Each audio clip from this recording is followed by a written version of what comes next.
Hello everyone, welcome to class 11th history chapter 4 का next part. यहाँ पर हम ये जो बॉक्स के अंदर टॉपिक दिया हुआ है ये पढ़ने जा रहे हैं। बॉक्स के अंदर जो चीज़ें गिवन होती है वो हमेशा ही बहुत ज़्यादा इंपॉर्टेंट होती हैं। सो आइए देखते हैं यहाँ पे क्या लिखा है। यहाँ पे टॉपिक है हमारा पेपर, गेनीजा रिकॉर्ड्स एंड हिस्ट्री। अब ये क्या कह रहे हैं कि सेंट्रल इस्लामिक लैंड्स में जो रिटर्न वर्क था एक समय के बाद बहुत ज़्यादा बढ़ने लग गया। कब बढ़ने लग गया? जब पेपर का इंट्रोडक्शन हुआ। अब यार अब देखिए, अभी पेपायरी पे सब चीज़ें लिखी जाती थी, पर पेपायरी का जो स्टॉक था वो ऑलमोस्ट लिमिटेड था। लेकिन जैसे ही पेपर इंट्रोड्यूस होता है उसका वर्क बहुत ज़्यादा बढ़ने लग जाता है। अब पेपर किससे बनता था? लाइनन से बनता था, और आता कहाँ से था? चाइना से आता था।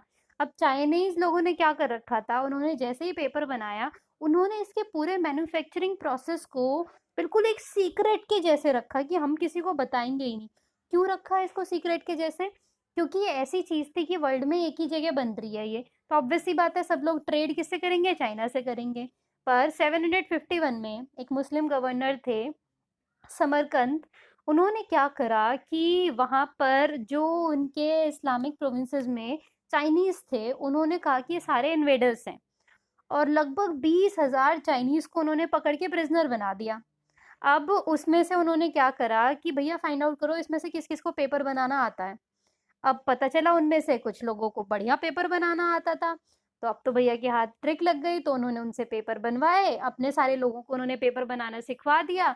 और अगले 100 साल तक समरकंद का जो पेपर था वो उनका बहुत ही इम्पोर्टेंट एक्सपोर्ट आइटम रहा था, क्योंकि उन्हें ट्रिक बनानी आ गई। तो सब लोग अब चाइना से क्यों खरीदेंगे? अब वो इस्लामिक स्टेट से उन्होंने खरीदना शुरू कर दिया। अब इस्लाम एक क्या चीज कहता है कि वो मोनोपोलीज जो होती है ना उसको हमेशा प्रोहिबिट करता है।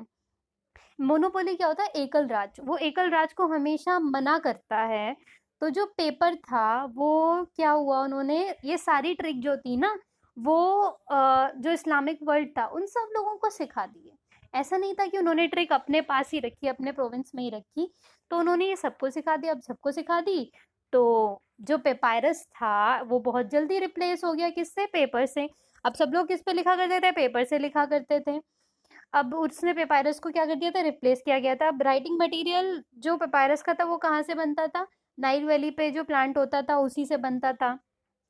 अब धीरे धीरे जो पेपर की डिमांड थी इंक्रीज हो गई, और अब्द अल लतीफ एक डॉक्टर जो थे बगदाद से, और उन जो रेजिडेंट थे किसके? इजिप्ट के, बिटवीन 1193 से 1207, उन्होंने क्या रिपोर्ट किया कि किस तरीके से जो इजिप्शियन पीजेंट्स थे उन्होंने जो ग्रेव्स होती है ना, कब्र, उन पे रॉब किया।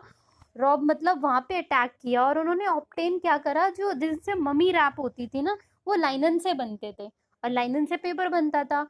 तो जिससे ममी रैप होती थी तो वो रैपिंग मटेरियल को अपने पास से क्या करते थे? हटाते थे, और उसे पेपर इंडस्ट्रीज को, पेपर फैक्ट्रीज को सेल किया करते थे, ताकि उनको मेजर प्रॉफिट उससे मिले। अब पेपर ने क्या कर दिया कि कमर्शियल पर्सनल डॉक्यूमेंट की राइटिंग्स उसने और आसान कर दी। अब 1896 में जो ह्यूज कलेक्शन है मिडिवल जेविश डॉक्यूमेंट्स का, और जो सारी डिस्कवरी है, लाइक अगर हम बात करें कि मेन हम जेविश डॉक्यूमेंट की बात करें, हमें कहाँ पे मिलता है? एक सील्ड रूम में मिलता है। सील्ड रूम किसके? ज्ञानीजा के सील्ड रूम में मिलता है। और जो ये ज्ञानीजा है, मतलब एक तरीके से ये यहाँ पे ये डॉक्यूमेंट इतने सारे हमको मिल जाते हैं। सो जो Jewish document was recovered in seal room Geniza. अब द आपका, अब ज्ञानीजा को घानीजा भी बोलते हैं, प्रोनाउंसिएशन जो इसका है। अब जो डॉक्यूमेंट्स थे उनको इतनी बढ़िया तरीके से जो जूइश कम्युनिटी थे उन्होंने प्रोटेक्ट करके रखा था कि उनको आज भी थैंक्स किया जाता है। इन्होंने भगवान के नाम को इतने बेहतरीन तरीके से बचा के रखा था। अब जो घानेजा था, वो Geniza was found to contain over a quarter of million manuscript.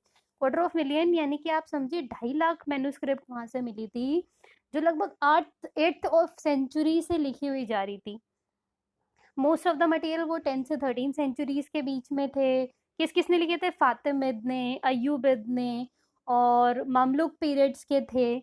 अब इसके अंदर पर्सनल लेटर्स थे मर्चेंट्स के बीच में, फैमिली फ्रेंड्स के बीच में, कॉन्ट्रैक्ट्स थे, डाउरी के प्रोमिस थे, सेल्स डॉक्यूमेंट्स थे, लॉन्ड्री की लिस्ट थी, और अदर छोटे छोटे मटेरियल भी थे। अब मोस्ट ऑफ द डॉक्यूमेंट थे वो कौन सी भाषा में लिखे थे? वो जूडियो अरेबिक में जो कि एक तरीके से अरेबिक राइटिंग का ही पार्ट होता है, और हेब्रियू कैरेक्टर्स में ये सारी चीज़ें लिखी गई थी।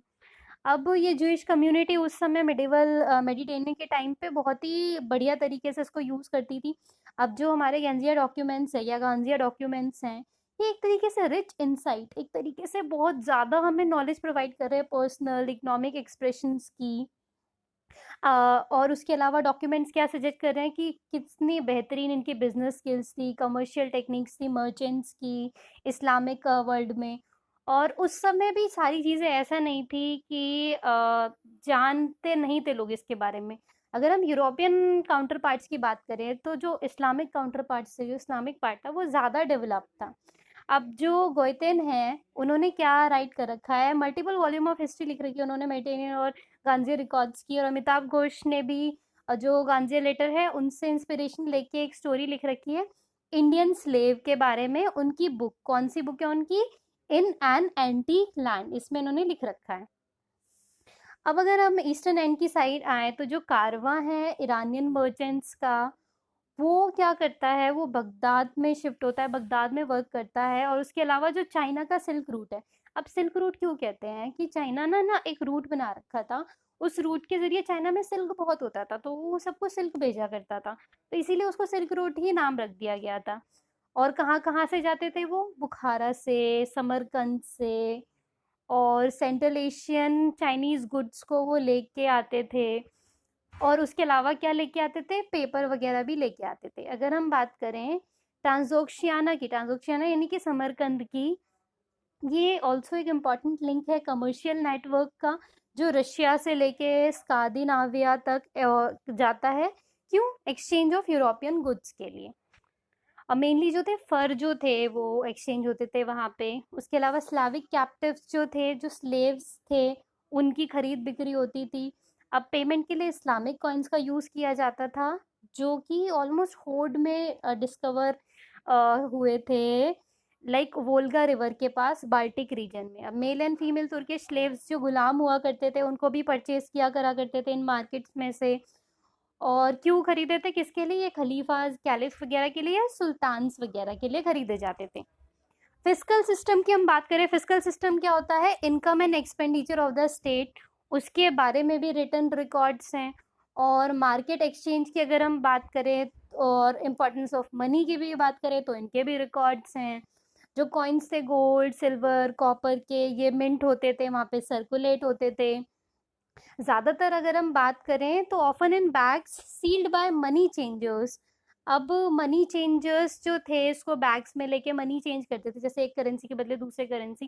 लाइक अगर हम अभी अमेरिका में जाएंगे तो हमको क्या करना पड़ेगा, डॉलर लेना पड़ेगा, वहाँ पे रुपया नहीं चलेगा, वहाँ गांधी जी नहीं चलते। तो टू पे फॉर गुड्स एंड सर्विसेज हो गया। अब गोल्ड था वो कहाँ से आता था, अफ्रीका सूडान से आता था। और सिल्वर सेंट्रल एशिया से, मेनली जो जराफशान वैली है वहाँ से। अब जो प्रेशियस मेटल्स एंड कॉइन्स थे वो भी यूरोप से आते थे, विच यूज दीज टू पे in trade with the east. अब पैसा ऑब्वियसली ट्रेड में ज़्यादा खर्च करते थे। अब डिमांड इतनी ज़्यादा बढ़ गई ये जो इस टाइप के पैसे थे उनकी, कि जिन लोगों ने एक्यूमुलेटेड रिजर्व्स, यानी कि अपने पास कुछ रिजर्व रख रखा था या ऐसा वेल्थ रख रखा था जो यूज़ नहीं आ रहा था, उसको भी उन्हें बाहर निकालना पड़ा। अब जो क्रेडिट था वो करेंसीज से कंबाइन हो गया था, और एक तरीके से बिजनेस, जो प्रॉपर बिजनेस होता है ना, वो आप समझो शुरू हो गया था। उसके अलावा ये पेपर कहाँ यूज होता था, लेटर ऑफ क्रेडिट में, जिसको साख बोलते थे। जिससे चेक जो वर्ड है ना बना है, साख वर्ड से चेक बना है, साख वर्ड से चेक, और ये लेटर ऑफ क्रेडिट होता था। अब आप देखिए, letter of credit is like उस समय चेक के जैसा काम करता था, बिल्स ऑफ एक्सचेंज हो गए, सुफ्तजा। तो जो प्रॉपर कॉइन्स थे उनका एक्सचेंज थोड़ा सा कम हो गया था, क्योंकि अगर मैं अभी मान लो आपको मुझे 1 लाख रुपए देने होंगे, तो आप एक तो मुझे कैश में दे सकते हो, दूसरा आपने ऑनलाइन ट्रांसफर कर दिया मेरे अकाउंट में। अब वो मेरे अकाउंट में आ गए तो जी सच में तो कोई पैसा ना आपने दिया ना मैंने लिया, फिर भी वो पैसा मेरा हो गया। तो ऐसे ही लेटर ऑफ क्रेडिट एक पेपर के जैसा आप सारे कॉइन्स के बदले काम करने लग गया था। इसे यूज कौन करते थे, मर्चेंट्स, बैंकर्स करा करते थे, एक जगह से दूसरी जगह पैसा ट्रांसफर करने के लिए। और उसके अलावा जो कैलिफ्स थे वो भी, ये जो साख था, लेटर ऑफ क्रेडिट था, एज अ सैलरी और रिवार्ड पॉइंट्स या मिन्स्ट्रेल्स उनको पे किया करते थे। अब ये बहुत नॉर्मल था मर्चेंट्स के लिए कि वो फैमिली बिजनेस सेटअप कर सकें, स्लेव्स को एम्प्लॉय करें, फॉर्मल बिजनेस चलाएं। और उसके अलावा स्लीपिंग पार्टनर यहाँ पे इम्पोर्टेंट है। स्लीपिंग पार्टनर कौन से पार्टनर, जो सोते रहते हैं पार्टनर नहीं भाई। स्लीपिंग पार्टनर, देखो पार्टनर की अगर हम बात करें तो एक होता है एक्टिव पार्टनर, एक होता है स्लीपिंग पार्टनर, और भी बहुत सारे पार्टनर होते हैं। इन दो की अगर हम बात करें तो मान लो दो पार्टनर है, एक है एक्टिव एक है स्लीपिंग। तो एक्टिव वाला बंदा क्या करेगा, वो सारा काम संभालेगा, सब चीजें करेगा। Sleeping partner day to day business में इतना ज्यादा पार्टिसिपेट नहीं करता है। लाइक है तो सही वो पार्टनर, बट काम नहीं कर रहा है। तो जो स्लीपिंग पार्टनर को उनका शेयर दिया करते थे वो भी इसमें दे दिया करते थे। अब शेयर वो अपने हिसाब से, उनका अग्रीड प्रपोर्शन हो सकता है कुछ भी। अब जो इस्लाम था उसने कभी भी लोगों को पैसा बनाने से मना नहीं किया है। उन्होंने कहा है कि पैसा बनाओ, बट वे जो है ना वो आपका सही होना चाहिए। ऐसा नहीं है कि जो गरीब हैं, जो दीनहीन लोग हैं, उनका आप नुकसान करो। तो उन्होंने कुछ प्रोहिबिशंस लगा रखी थी, जैसे कि इंटरेस्ट बियरिंग ट्रांजेक्शन्स आप नहीं करेंगे, वो अनलॉफुल थी। फिर भी लोग करा करते थे। कैसे करा करते थे, एक करेंसी ले ली, उसको दूसरी करेंसी में बेच दिया जो थोड़ी महंगी थी, और बीच में कमीशन खा जाते थे। अब इन सब के बारे में जानकारी हमें कहाँ पे मिलती है, तो बहुत सारी टेल्स हैं, जैसे कि 1001 नाइट्स, और वो मिडिवल इस्लामिक सोसाइटी के बारे में हमें बताती है। और वो फीचर किसको उसको करती है, सेलर्स को, स्लेव्स को, मर्चेंट्स को और मनी चेंजर्स को। सो इस पार्ट को यहीं तक रखते हैं। आपको कोई भी कंफ्यूजन या क्वेरी आप हमसे कमेंट सेक्शन में पूछ सकते हैं। I will try to answer each and every query as soon as possible. So thank you so much, meet you all in my next video. Thank you.